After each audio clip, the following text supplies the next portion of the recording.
Tracking, alerting, protecting. This is WKYT This Morning. Now at 6 a.m., police bust 2 teenagers caught breaking into a car dealership in Lexington overnight. 2 test scores for Kentucky Public Schools are out this morning. We'll break down the results. And it looks like it will be a sloppy start to the fall meet at Keeneland. We'll have those stories. Also, we're covering breaking news this morning where a major fire has broken out in downtown historic Harrodsburg. The details on that shortly. Top of the morning to you and welcome to WKYT This Morning. I'm Bill Bryant. And I'm Rebecca Smith. It's been a pretty calm week so far, but changes on the way. Here we are to Friday and the opening day at Keeneland and the big game tomorrow.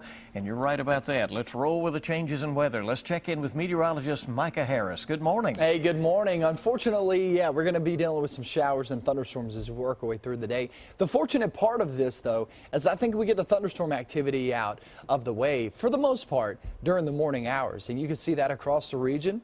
No real thunderstorm threat. I mean, we're hearing some claps here and there, but no strong storms expected as we work our way through the day.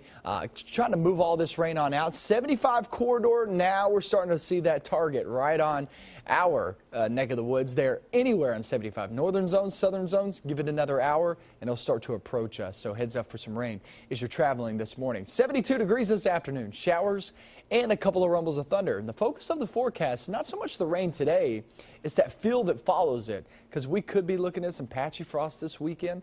I'll talk about when you can expect that coming up. Micah, thank you. We begin with a WKYT breaking news alert in Mercer County, where crews are on the scene of a fire in downtown Harrodsburg. This whole thing started about 3:30 this morning at a historic building that was the old City Hall, we're being told. WKYT's Mark Barber is tracking the breaking news live from the scene this morning. Good morning, Bill and Rebecca. Firefighters say they have put out the flames that have been tearing through the old Opera House here in Harrodsburg. They say right now they are moving through the building, working to put out the hot spots that are continuing to flare up. Now that they say that they received the call for the fire here at the old Opera House and the old City Hall when 2 people were walking by the building about 3:30, around 4 o'clock this morning, and spotted flames and fire pouring from the building. I'm told that when fire crews got to the building, they saw smoke coming from the first floor, and by the time they had plugged up into the fire hydrant and started to work the fire here, flames started pouring out of the 2nd-story windows as well as the 3rd-story windows. Now, they say it only took them about a half hour to put out the flames because they had help from 2 other agencies, including Mercer County Fire. Now, I'm told that the old City Hall does have smoke damage this morning. They're not sure if it will have water damage, but they say the good news here is that the old Opera House is not destroyed. They say the flames did not make it into the big hall there. However, much of the exterior of the building does have extensive fire damage. But again, this building is not a complete loss. Now, I'm told that the fire marshal is out here on the scene and he will be taking the investigation over. The big questions right now is how the fire started and where it started. They say they don't suspect arson at this time and they're still trying to figure out what sparked the flames. They say at this time, all they can say about that is they believe the fire started toward the front left of the building. Of course, we will continue to keep you updated here. We will work to get information from that fire marshal, and we will bring you the latest on our website, WKYT.com, and right here. Of course, we'll have another live report coming up at 6:30. Live in Harrodsburg, Mark Barber, WKYT. Mark, thank you. A lot of history there, certainly, and it looks like they've been able to at least salvage much of the building, so that is encouraging news. New this morning, teenagers, 2 of them facing charges this morning after police say they were caught breaking into a car lot. Lexington police say the 2 14-year-olds forced their way inside Enterprise Rentals on New Circle near North Broadway. They say they stole some keys, but a security guard at a nearby dealership actually caught them in the act. Police found both suspects. They say one of them had a stolen gun. Both are charged with burglary. They were handed over to their parents. This morning, police are searching for a person of interest in a Kentucky murder case. State police want to talk to 37-year-old Kevin Howard of Owingsville.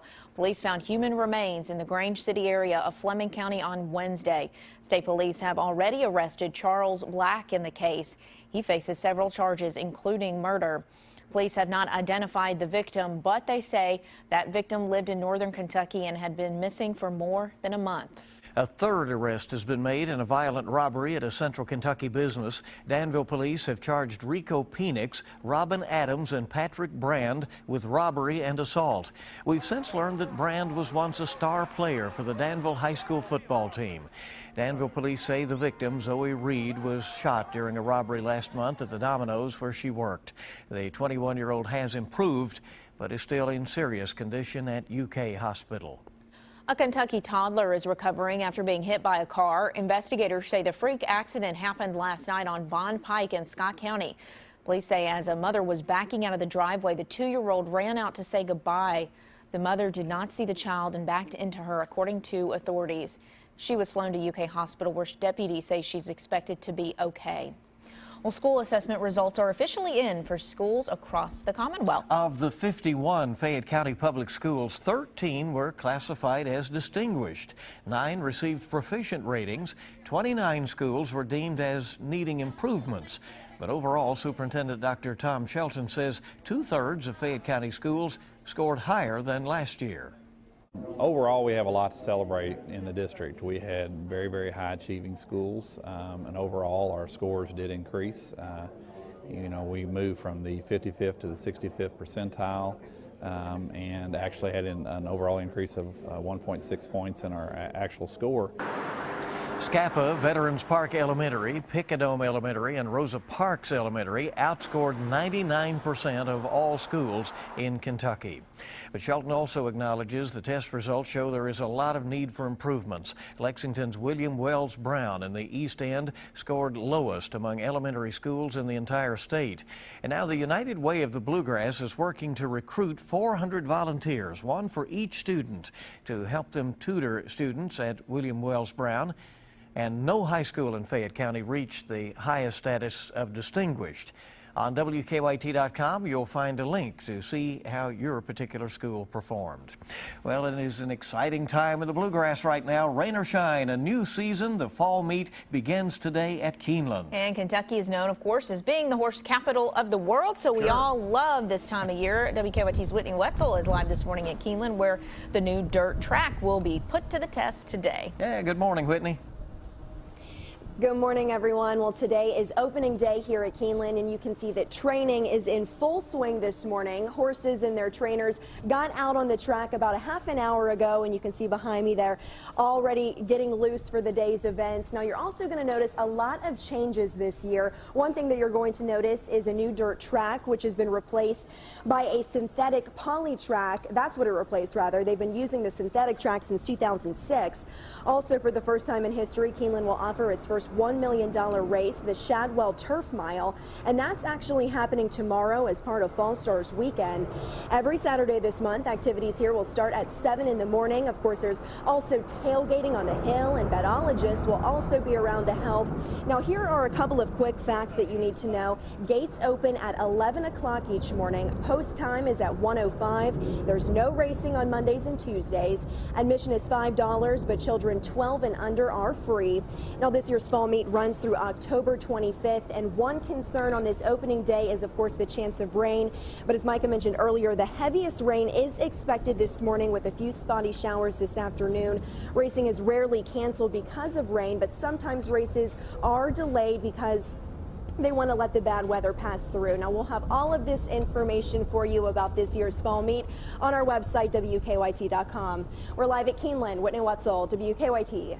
All right, Whitney, thank you. Fun times ahead. Yeah, huh? a lot of excitement. Well, let's check to see if anything's exciting on the roads this morning. Hope not. It's 6:08, and let's go to Officer Don and check on live drive traffic as we say good morning, Don. Good morning, gang. Well, nothing exciting yet.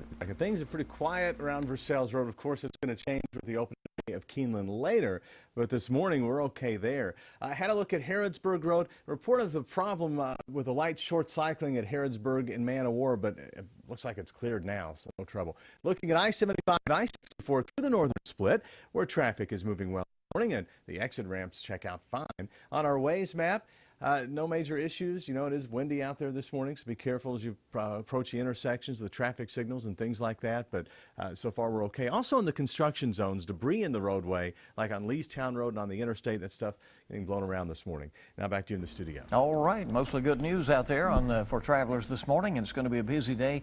Of course, anticipate that extra traffic on Versailles Road, as we've been saying today, with what's going on with Keeneland. 6:09 our time this morning. We're just getting started on WKYT. What's a hobby that's not for the weary? Coming up, details on a unique union devoted to climbing chimneys.